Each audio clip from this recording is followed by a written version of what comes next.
Well, a very good evening to you. You are just in time for Channel 1 News Hour this Monday, the 7th day of September 2020. A rather cold day here in the capital, Nairobi. Why? We will be giving you those details later on in the weather report. It's also a day when we have seen the Ministry of Health saying it will be issuing new guidelines as regards the burial of COVID-19 victims. All those details coming your way tonight. But first, let's focus on other stories in the highlights. Obado's troubles. Migori MCAs divided over plot to impeach Governor Okoth Obado ahead of resumption of the county assembly sittings. Easing the burden. Ministry of Health to release new guidelines for burial of COVID-19 victims. And the graft suckers. Nairobi governor to face fresh charges in a 10 million shilling graft case as Larry MP John Mboro pleads not guilty to misuse of 27 million shillings from the national government CDF kitty.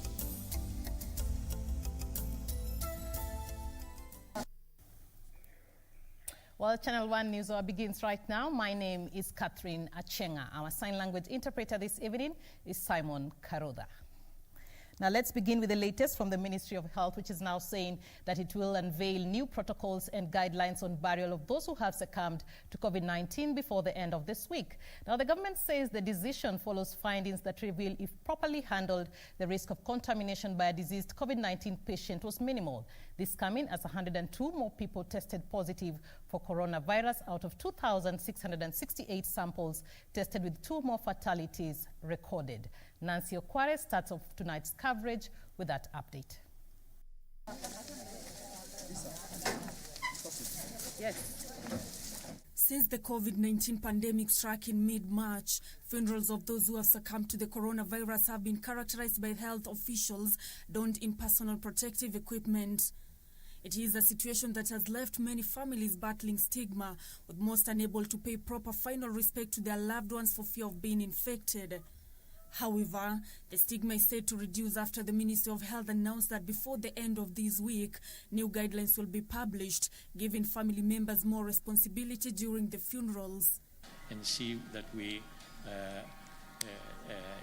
review some of them to make it easier for those who have lost their loved ones to be able to observe certain rituals as they bury them.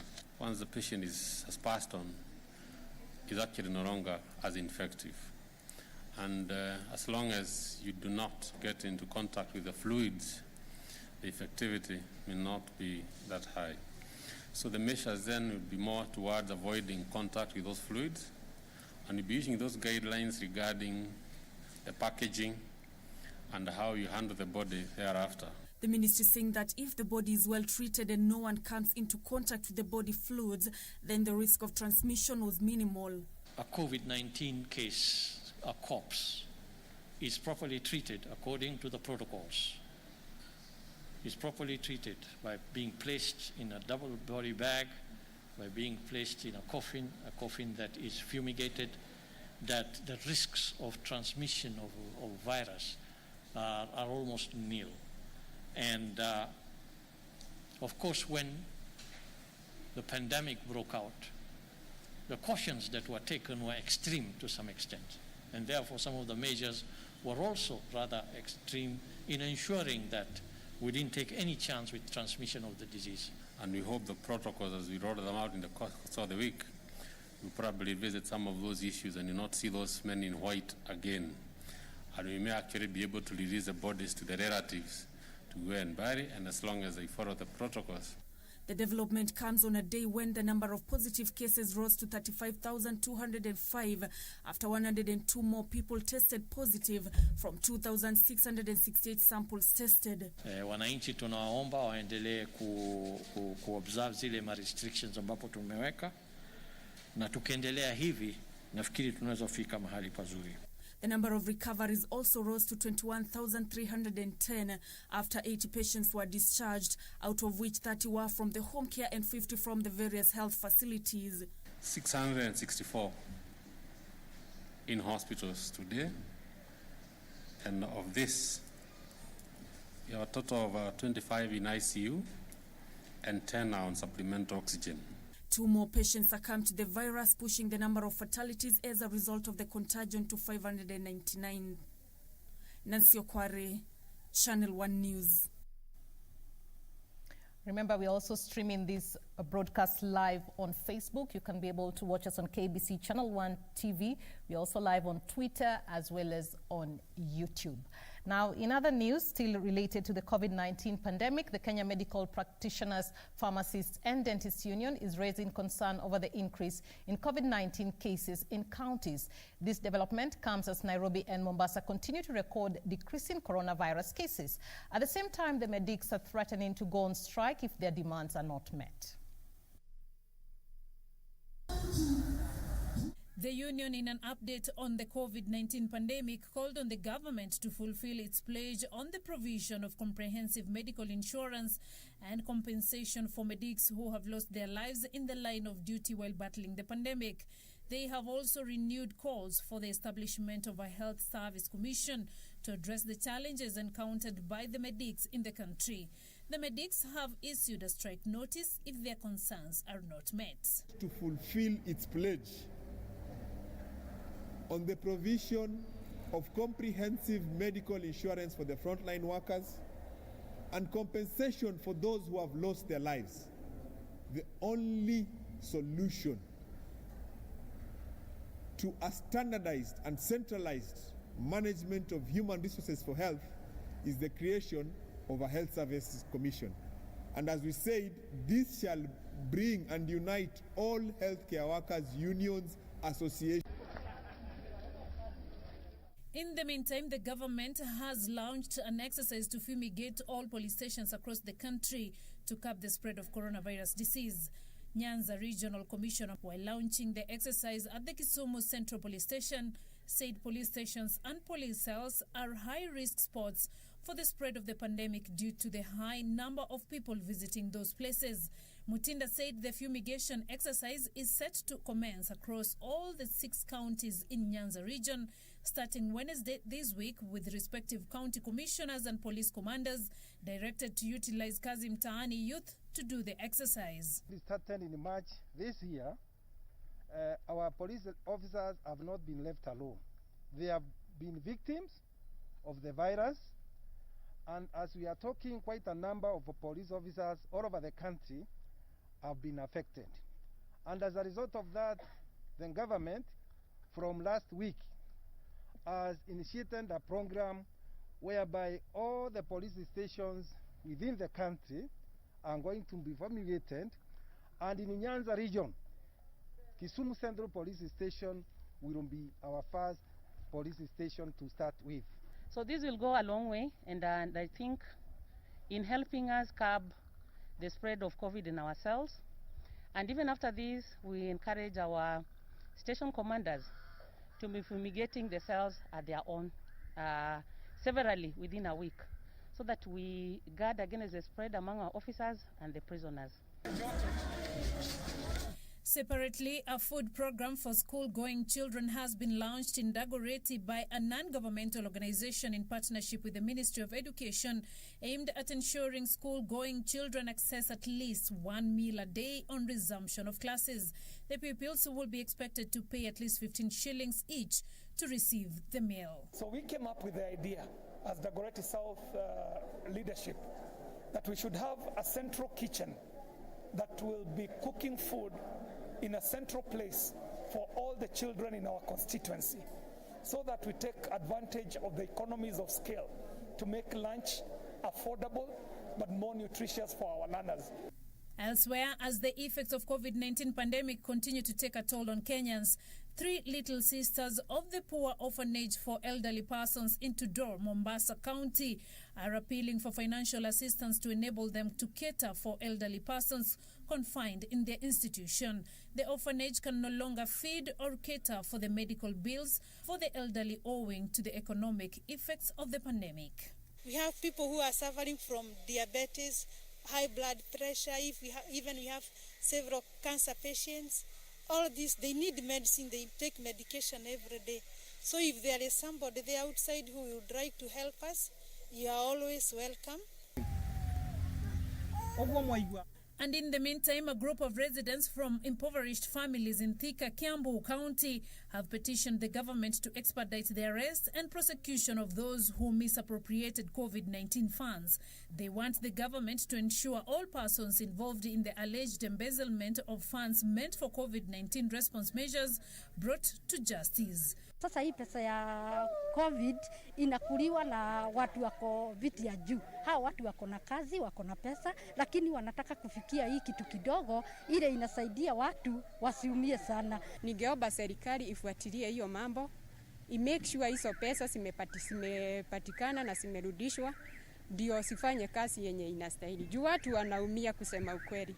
Beatrice Gatonyengetich, Channel 1 News. And now to some politics, where the planned impeachment against Migori Governor Okoth Obado continues to spark debate ahead of the resumption of the Migori County Assembly sittings scheduled for Tuesday. MCS in the region are split in the middle on the plot to impeach Obado.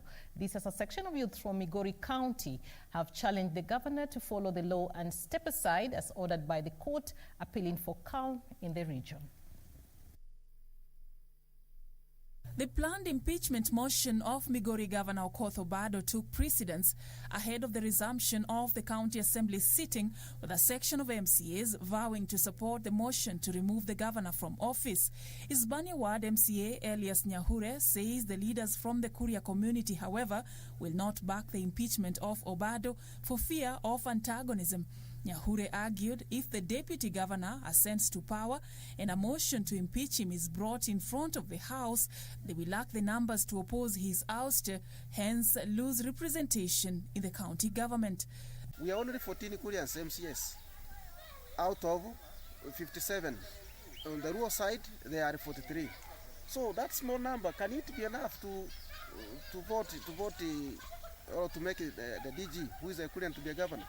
Suppose the rural MCS say that, okay, let us vote against the motion. Are we going to succeed?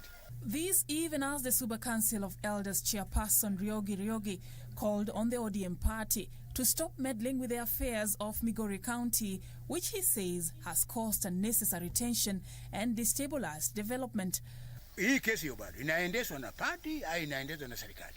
Ndio maana tumekuja hapa kupoesha. Sababu palipo na wazee hapaharibiki neno. Sisi tumekuja hapa kuleta amani. Hatukuja hapa kusutisha mtu. Hatukuja hapa kuitwa na mwanasiasa. Hatukuja hapa kumsimamia mtu yoyote. Tumekuja kumwaga maji moto ambao unataka kutokea Migori muupoe. Bravo. Bravo. Bravo. Bravo.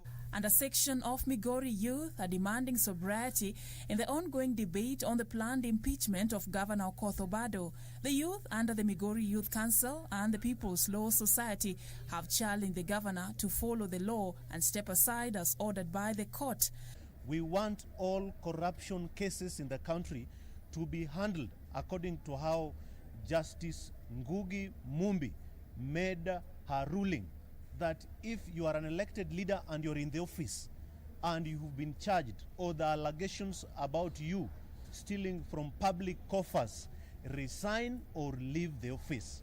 At the same time, they are cautioning against political grandstanding, calling on the ODM party to deal with its party affairs for the sake of continued service delivery. We want to say that as per now, the county is in panic. There's a lot of tension on both ends. There's nothing going on in the county at all because of child issues. We want to ask the people of Migori that let us stand still, don't waver anyway, because never agree for your resources and your wealth to be taken. Meanwhile, the debate over Cabinet Secretary Keriako Tobiko's public spat with a section of legislators has taken a tribal trajectory, with some members of the Maasai community coming out to fight off his critics who have been vocal in issues to do with the Mau forest. Led by Innocent Kato, the ODM chairman in Kajiado, the leaders have said that Tobiko has delivered in his docket as CS for Environment and Forestry, warning Senator Kipchumba Murkomen and Emurua Dikir, Member of Parliament Johanna Ngeno, to allow him continue with his duties.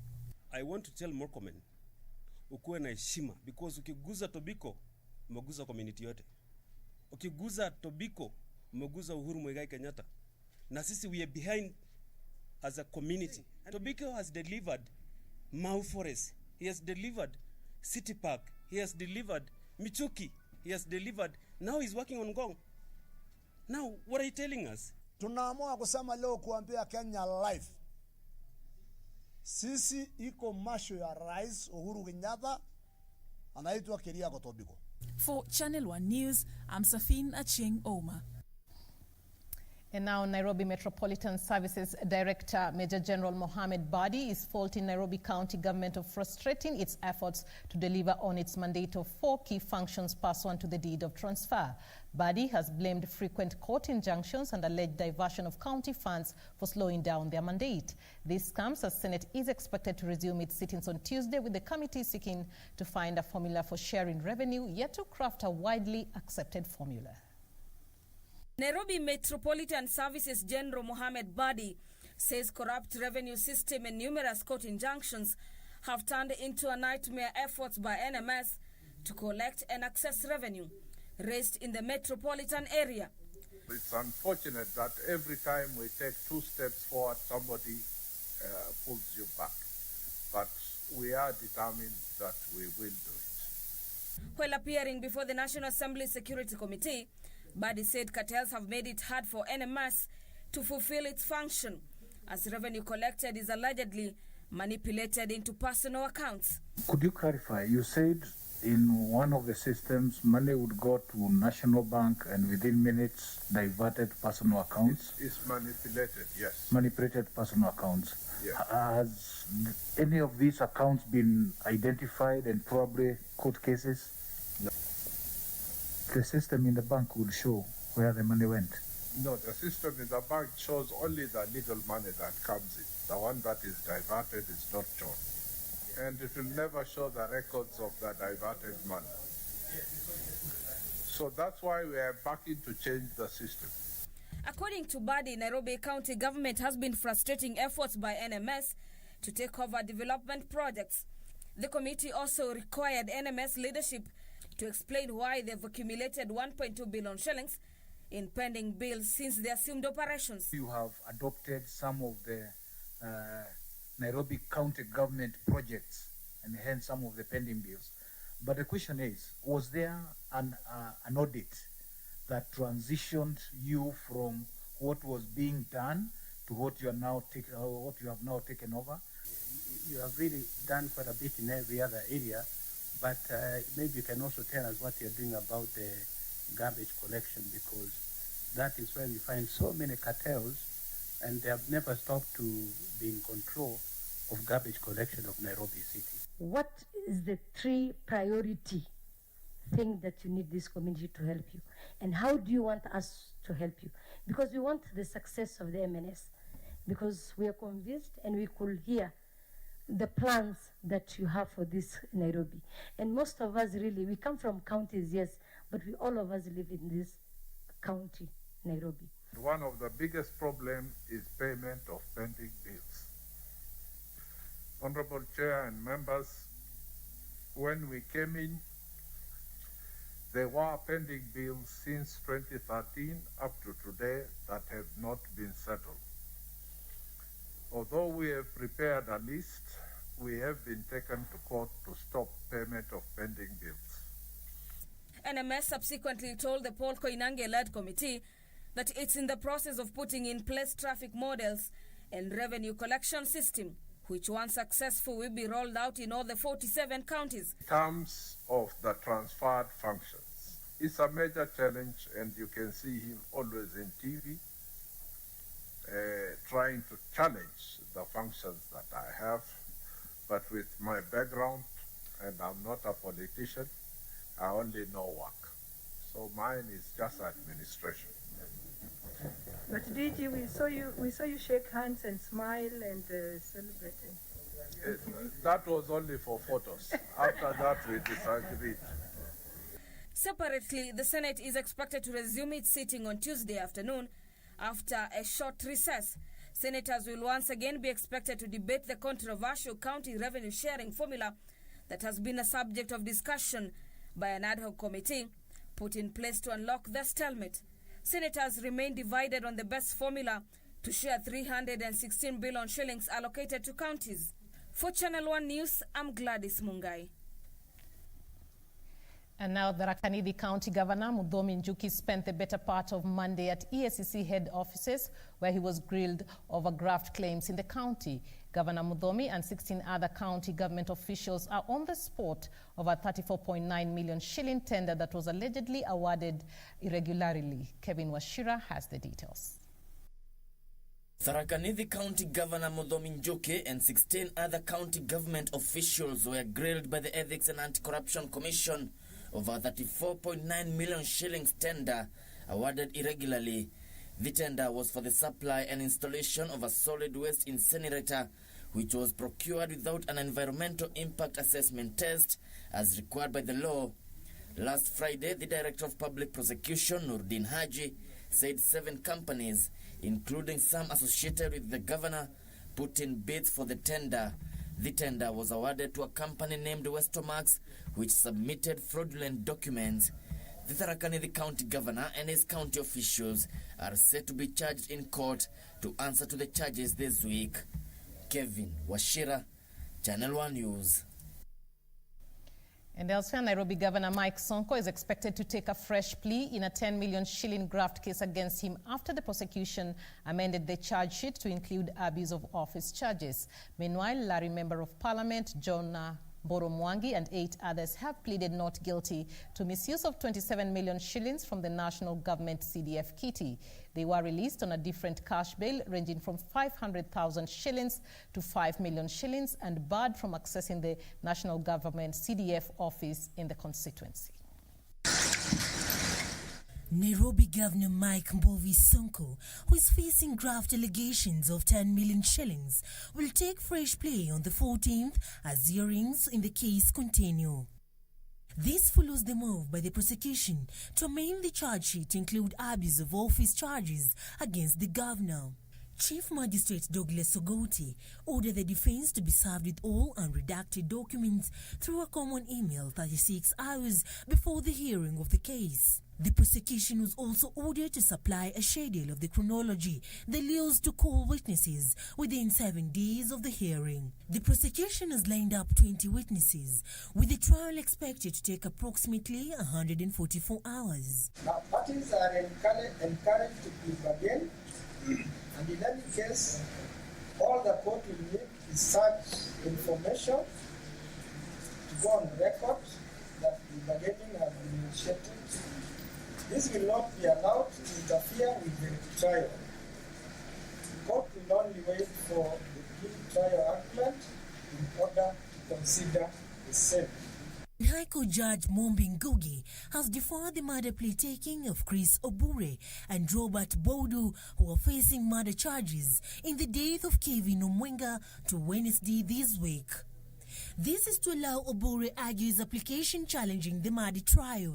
He wants the murder case quashed, adding that he shall be used as a prosecution witness. Kevin Omwenga was found murdered 3 weeks ago in an apartment in Kilimani area. We are objecting that under the law, Chris Bure should be a state witness. He should not be an accused person. The evidence that was there was not presented to the DPP. Finally, Larry MP John Mburu Mwangi and 8 other accused persons have pleaded not guilty to 20 counts of graft-related charges. The accused persons were arrested on Friday the 4th of September, appearing before Chief Magistrate Douglas Ogoti, denied the charges. There were 8 released on different bail terms ranging between 500,000 shillings and 5 million shillings. The virtual mention of the case is set for 9th this month. For Channel 1 News, I'm Sarafina Robbie.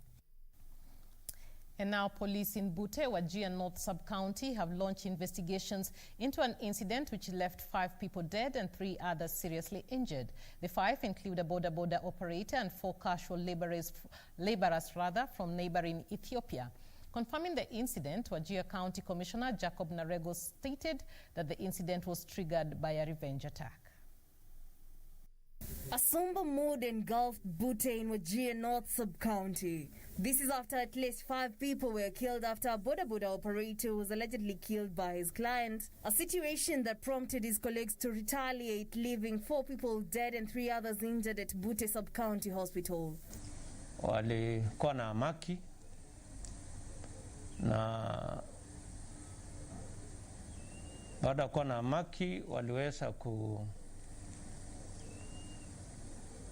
kufanya fujo katika mji wa Bute. Sasa hiyo fujo ilisababisha wafanyakazi wa mashamba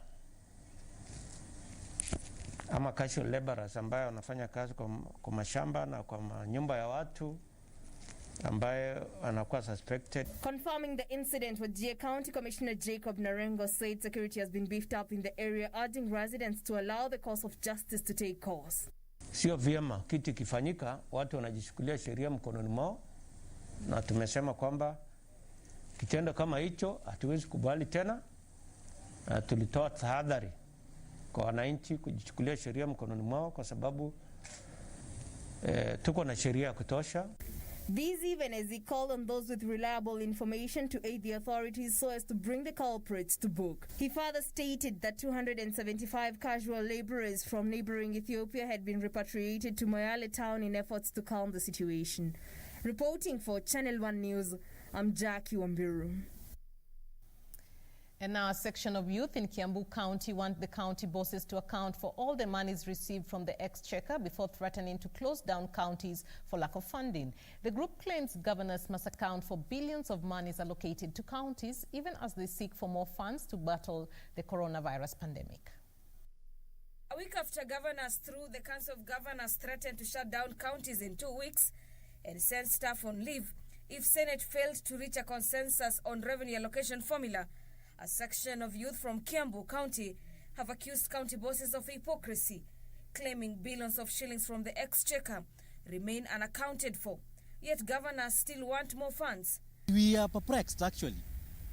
We are saddened by the threat being laid by Council of Governors to shut down our counties. And we are wondering where we are going to get services that the common mwananchi gets from those particular counties. Yet, we are paying taxes to sustain our development. The group led by Anthony Njuguna says in as much as counties are advocating for more funding, governors should also be put to task to account for billions of shillings received from the national government, as well as monies they collect as levies from counties.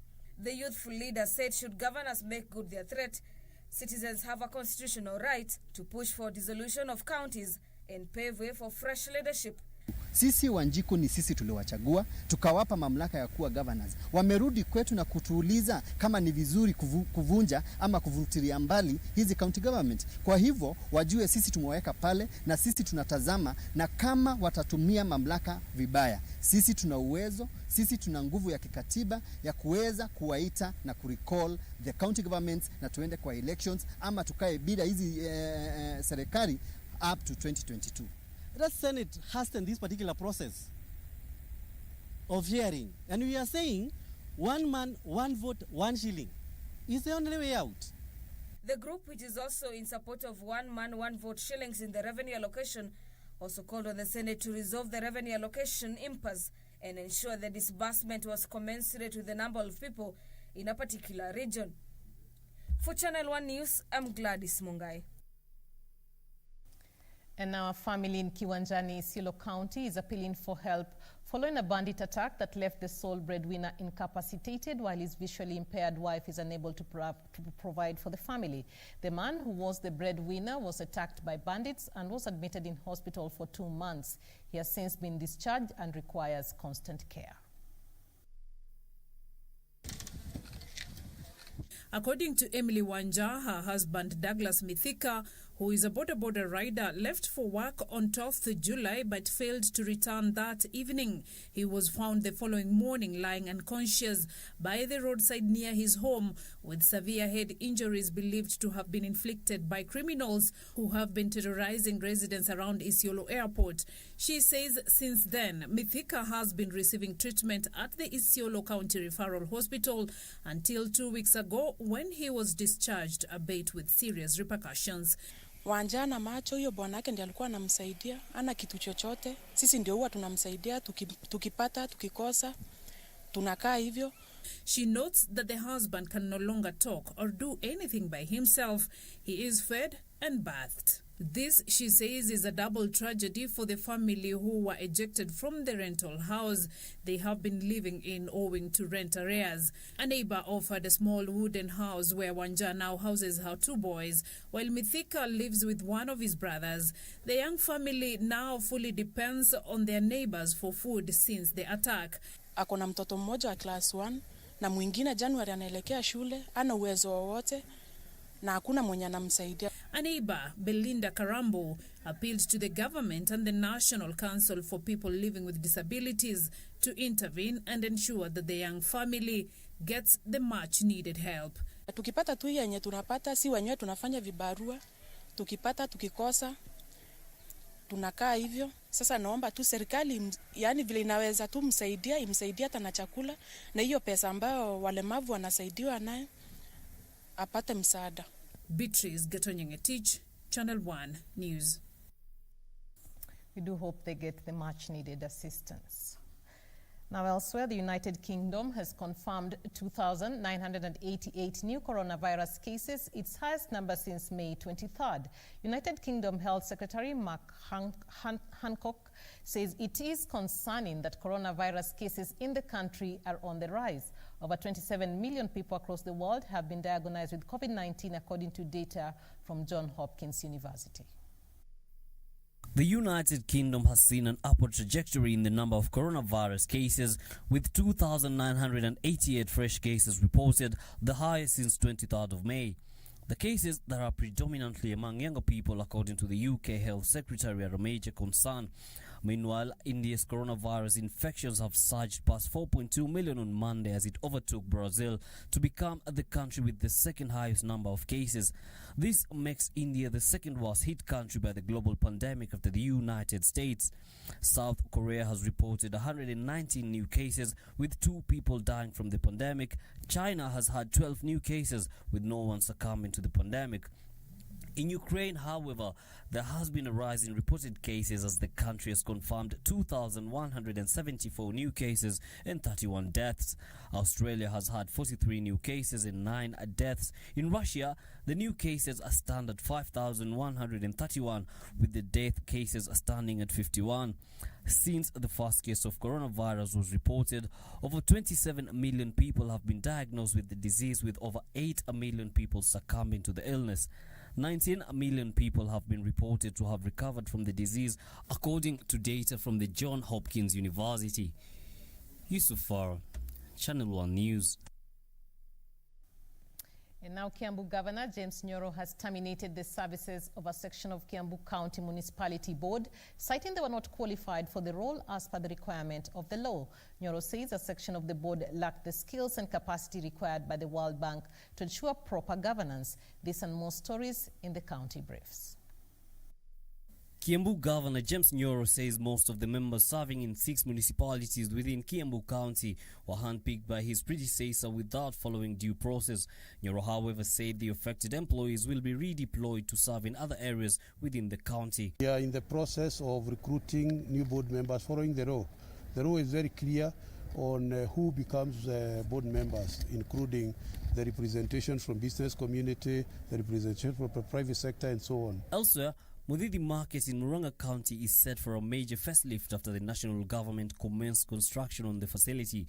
Traders say the upgrade will go a long way in improving their business environment. Tulikuwa na shida wakati wa mvua na hata wakati wa jua tulikuwa tuna shida na biashara yetu inaharibiwa na jua na hata mvua. Tunataka maji, soko yetu hana sawa mzuri, tunataka sawa mzuri, na ndio hata mtu akitoka bari akuja hapa sokoni ya Mudidi aone kweli maendeleo inaendelea. And Teso North MP Oku Kaunya has appealed to the government to provide alternative measures in areas that are currently without internet connectivity to ensure that all needy students can access online services. The lawmaker says the government should expedite the establishment of communication hubs in all constituencies in a bid to expand the internet connectivity in the country. Some of the children, they can't afford because they are given 100 MB, which is not quite adequate to cover the material they are supposed to have. So I urge that all the students take advantage of those centers where we offer free internet. Meanwhile, the Office of the Director of Public Prosecution is set to withdraw a 50 million shilling case against former Presbyterian Church of Eastern Africa moderator David Gathanjo and 2 others. The DPP says the move has been necessitated by the demise of the complainant in the case. You only withdraw pending further investigations or pending looking for more evidence or pending availability of the complainant. The complainant is dead. We have demanded a total termination of this matter. We have objected. The court has agreed with us that this matter cannot be dealt with a court holding brief for the other court. Finally, a widow and her 5 children in Ikolomani have been forced to spend the night in the cold after they were thrown out of their matrimonial home by their father-in-law. The 53-year-old woman says things took a turn for the worst following the death of her husband of 30 years. Ukiangalia unaona ya kwamba hii si haki akae hapa mahali aliko. Na kama huyu mzee anaona huyu msichana hafai, basi ampatie kipande chake cha ardhi, atakuwa na usalama wake. Sio tuchenge tena afatiliwe na hao watu tena hata wamunyang'anye uhai wake. Yusuf Farah, Channel 1 News. Well, that story by Yusuf Farah brings us to our first break on Channel 1 News Hour. We take a short break, but when we come back, of course, we have business news. And continue sending me your feedback, your comments. Remember, we are also live on Facebook. You can be able to watch us at KBC Channel 1 TV. We're also live on Twitter as well as on YouTube. I will be sampling some of your comments at the tail end of this broadcast. But for now, let's take that breather.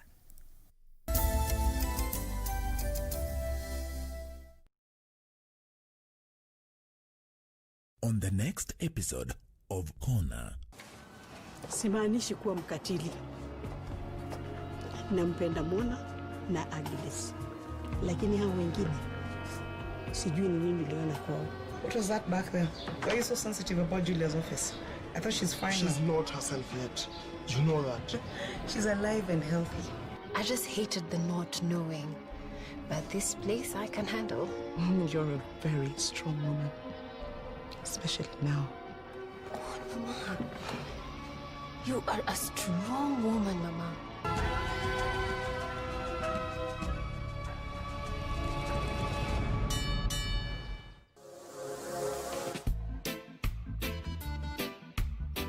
People gonna say all kind of things about you.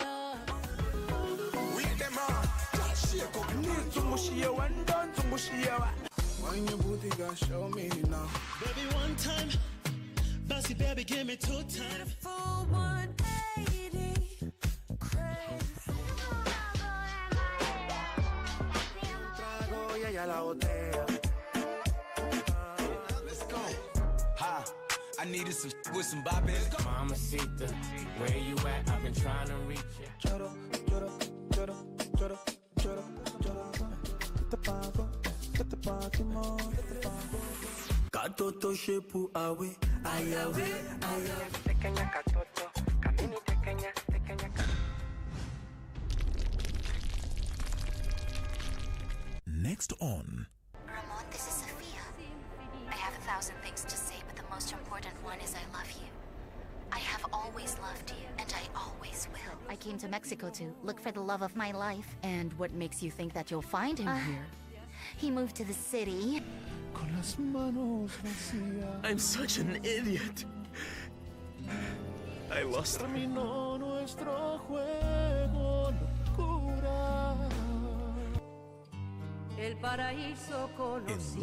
Ramon.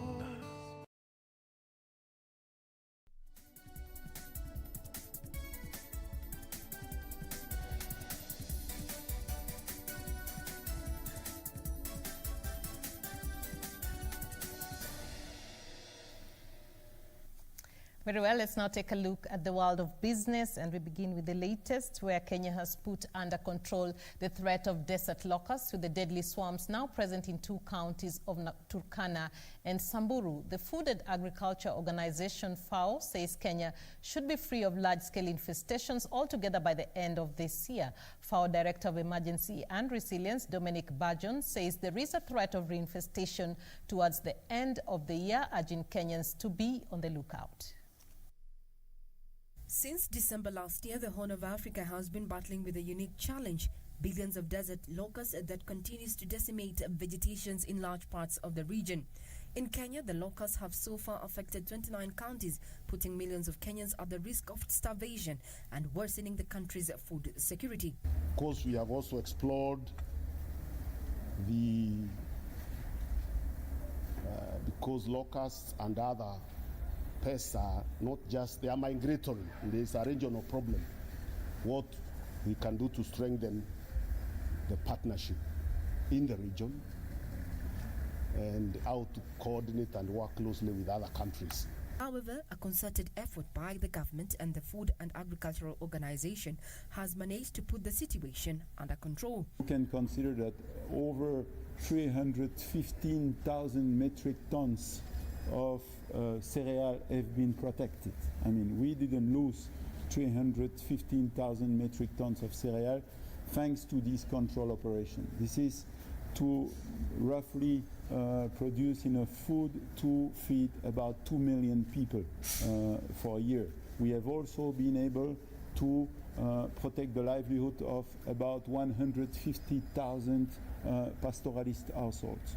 According to FAO Director of Emergency and Resilience, Dominic Burgeon, of the 29 counties, the threats of the locust is now live in Samburu and Turkana counties. We cannot, however, claim mission is fully accomplished. I mean, as of tomorrow, we will be in the field reviewing the situation in northwest and north Kenya, especially in Turkana and Samburu counties where there are still locusts and where we need to remain vigilant, because as you see the conditions remain quite favorable for locusts. Therefore we need to be able to continue the work.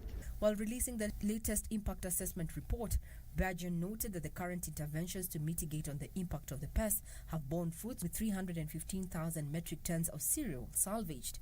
Agriculture Cabinet Secretary Peter Munya says efforts to control the locusts were slowed down by the COVID-19 pandemic. But we need also to prepare for the longer term and make sure that we keep capacities on the longer term, as that sort of threat may come again in the future, especially in the context of a world where there is indeed increased climate variability. Going forward, FAO will be undertaking an impact assessment in Turkana and Samburu that will include the region's state of preparedness.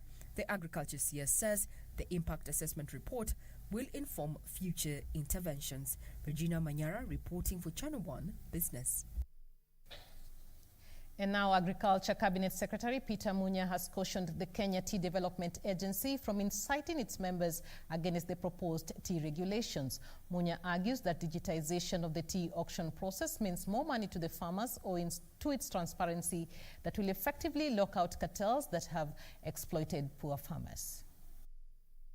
Speaking in Murang'a, Agriculture CS Munya blamed the Kenya Tea Development Agency for misinformation fed to farmers on the proposed tea regulations, terming the agency's views on the framework as propaganda. Kutoka tuweke regulations na chai ikaanza kuuzwa nyingi huko, prices have been going up.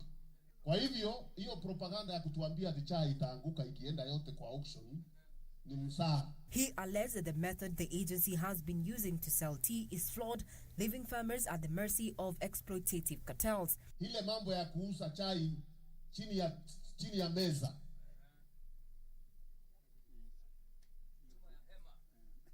Hiyo inaitwa private treaty. Hiyo tumekataa, tukaweka regulation, chai yote iende kwa auction. Kwa saa hii wana control hiyo auction, ndio prices ziwe chini, ndio wakanunue kule nje.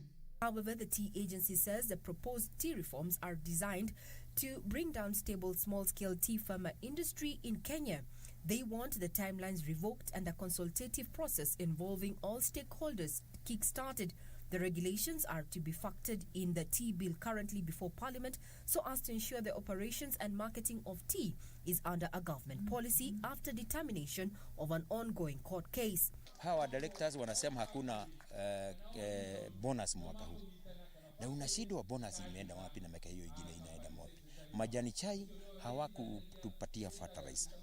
Walisema hiyo fertilizer atiko na COVID, hakuna COVID inakuja. Sisi tunagonja tea regulations, technical committee ipatio nguvu ndio tukuje tuchaguane as per the tea regulations. If passed, CS Munya noted that under the new dispensation, farmers would be assured of minimum price range despite global fluctuation prices. Stakeholders have lauded the newly proposed changes that include digitization of the auction, saying if well implemented, they will enrich farmers. Na sasa hii regulations za Munya inatukujia sisi kama wakulima ndio tukue na faida na imulike KTDA vile inafanyaga, kwa sababu wanatumia hizo pesa kununua wakulima. Kwa unyonge wa mkulima ndio wanachukua hiyo nafasi. Hata majani na kahawa inafaa kuwa na ministry yake.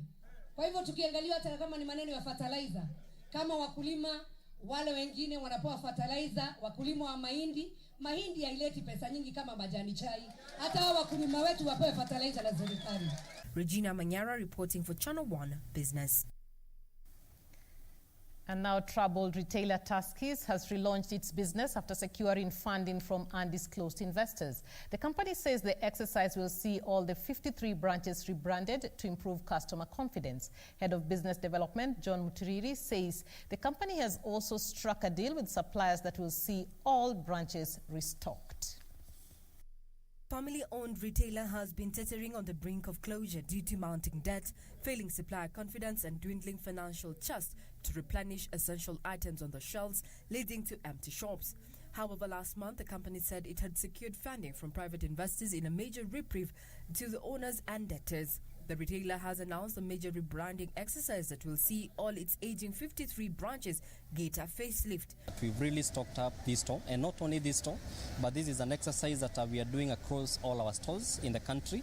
And for this reason, we are going around the counties just to ensure that we're able to relaunch and being able to convince our shoppers that we are back to back. We are calling our campaign the back-to-back campaign. Head of Business Development, John Mutiriri, says the company has also struck a deal with suppliers that will see all branches restocked. Over the weekend, the company relaunched Kilifi and Malindi Tuskys retail stores as part of their move to bring back confidence to their clients. And remember that when you look at retail business, in terms of some key expenditures, talk of rent, talk of staff salaries, these are constant.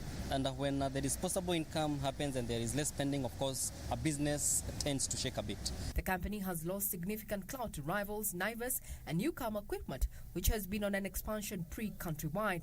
Last month, the company embarked on a new recovery plan that guarantees prompt payments for stock supplied. Sales registered via the new suppliers portal enjoy end-to-end protection, and the funds can only be used to settle supplier dues on a priority basis. Regina Manyara reporting for Channel 1 Business. And now lower liquidity in the money markets and investors opting for better yielding treasury bonds led to an underdescription of both T-bills and T-bonds in August in comparison to the previous month. August recorded lower subscription rates at 80% for T-bills and 123% for T-bonds, down from 243% and 303% respectively in July. The T-bills under subscription has been attributed to, among others, investors' appetite for bonds which are offering more attractive yields and also have short-term paper on offer. According to Citon's latest report, during the month in review, Treasury opened a sale of a 20-year-old bond with an effective tenure of 18 years. The issue was oversubscribed, with the subscription rate coming at 100.7%, and the whole amount was accepted, with government receiving bids worth 40.3 billion shillings, higher than the 40 billion shillings offered, mainly attributable to the high liquidity in the money markets. The yield on the bond came in at 12.9%. Overall, investment experts warn that the dip in demand for short-term government securities is likely to lead to upward pressure on yields in upcoming auctions. In the new month, Treasury has floated triple issues with effective tenures of 5.3, 14.5 and 10.7 years respectively, for a total value of 50 billion shillings for budgetary support. The bonds have coupon rates of 9%, 12.8% and 10% respectively, with the period of sale set to end on the 15th of September 2020. Regina Manyara reporting for Channel 1 Business. And now economists expect South Africa's economy to enter into deeper than expected recession due to COVID-19 and the crippling power shortages. Statistics South Africa will tomorrow release data showing how the COVID-19 lockdown decimated the economy in the 3 months to June. Elsewhere, single currency, COVID-19 and regional security is on top of the agenda as ECOWAS leaders meet today in Niger. Details in our Africa Business News Roundup. The South African economy was already in a technical recession in March this year, slumping by 2% in the first quarter following 2 consecutive quarters of negative growth. The release of the second quarter GDP figures will precede the release of the second quarter's job figures, which were delayed by COVID-19 restrictions. Economists at FNB said the economy might have shrunk by almost 50% in the second quarter compared with the same period last year.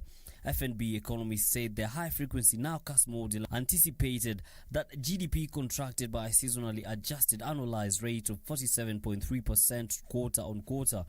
There are also fears that Eskom's power cuts could hamper the slight economic rebound expected in the third quarter and leave the economy battered for the rest of the year.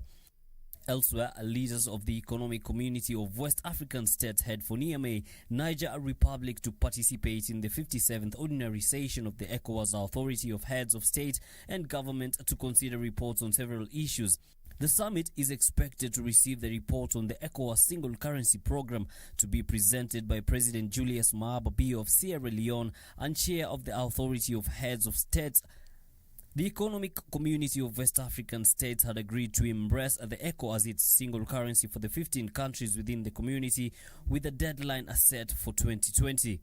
The summit will attempt to resolve the dispute and find a pathway around the ECOWAS single currency crisis. Finally, telecommunications giant MTN Ghana has moved to the Supreme Court seeking a review of the High Court's ruling that quashed its suit against the National Communications Authority's declaration of the network as a significant market power.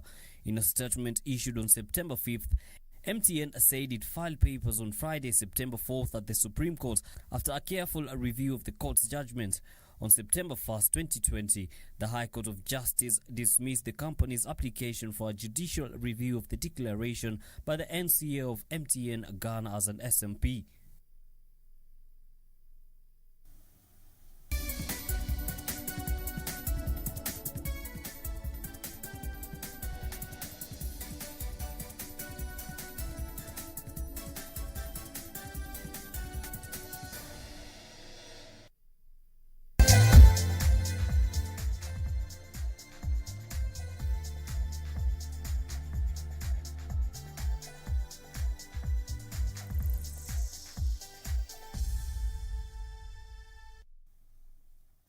Let's now focus on the sports news. And World 800-meter bronze medalist Ferguson Rotich braved stiff opposition to win the 2-lap race at a World Athletics Gold Level Series event in Silesia, Poland. Rotich crossed the line in 1 minute 45.30 seconds ahead of Puerto Rico's Vasquez Wesley and Great Britain's Liamont Guy, who came in as second and third respectively. In men's javelin, Johannes Vetter of Germany produced the second biggest throw in javelin history with a third round effort of 97.76 meters, which was just 72 centimeters behind Czech Republic's Jan Zenezzi's world record of 98.48 meters set in 1996.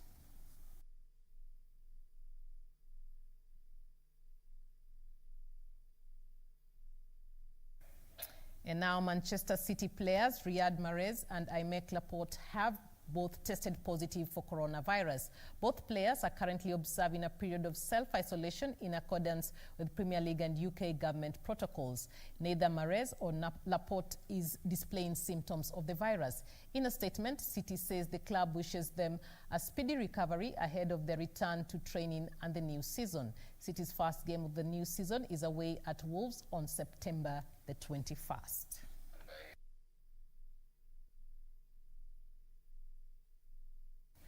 And now Germany extended their winless run in the UEFA Nations League after they were held to a draw by Switzerland in Basel. Meanwhile, Ansu Fati broke a 95-year national record to become Spain's youngest goal scorer at the age of 17 years and 311 days against Ukraine.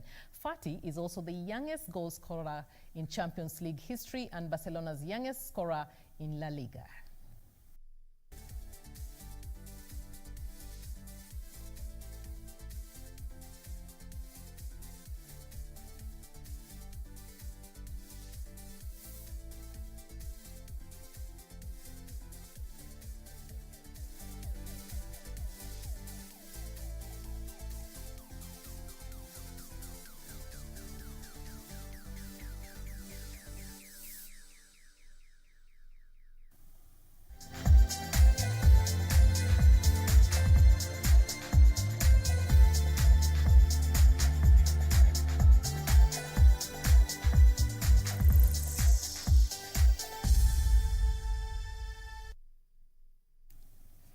Well, it's time for us to wrap up Channel 1 News Hour, but of course, before I do that, I will appreciate some of you who have sent us your feedback. Remember, we're also live on Facebook, Twitter, as well as on YouTube. On Twitter, we have Benji Ndolo, who says you have been watching us. We also have Achieng'a Wimbo, who says you were talking about corruption galore. I think that is in relation to the story that we had from the courts about the governor, Nairobi governor. We also have Moses, who is talking about the need to pay workers, that as regards the request by the Kenya Medical Practitioners and Dentists Union, who are calling for compensation from the government and also to look at their remuneration.